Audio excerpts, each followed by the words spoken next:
आणि सर्व त्यांच्या चाहत्यांमध्ये कार्यकर्त्यांमध्ये ज्या भावना व्यक्त होतात, आपण काय त्याबद्दल? अजिबात नाही. हे बघा, अजितदादांना कालच अग्नी दिलेला आहे. अजितदादांचं जाणं या धक्क्यातून महाराष्ट्र अद्याप सावरलेला नाही. आणि तरी जर कोणी त्यांच्या नावानं राजकारण करत असेल तर ते सर्वस्वी चुकीचं आहे. एकतर त्यांचा कुटुंबावरचा आघात मोठा आहे.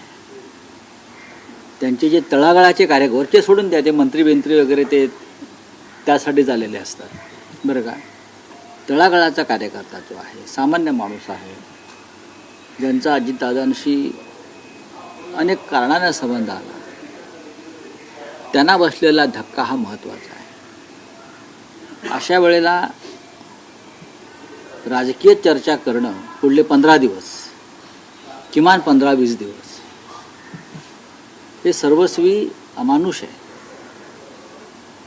आणि हे सगळे विषय त्यांच्या पक्षातले आहेत, पक्षांतर्गत आहेत.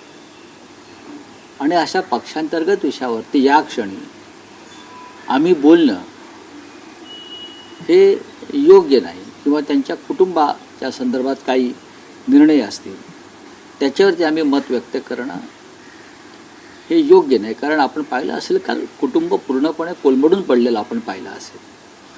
त्या पवार कुटुंबातला प्रत्येक घटक, त्याच्या डोळ्यामध्ये अश्रू आणि हुंदके होते. राजकारणाचा विचार करायला आता कोणाकडे वेळ आहे? स्थिरस्थावर झाल्याशिवाय सगळं कोणी बोलणार नाही या विषयावर. आणि तुम्ही असे प्रश्न विचारून त्या विषयाला पाटे फोडू नका. सुनेत्रा पवार यांनी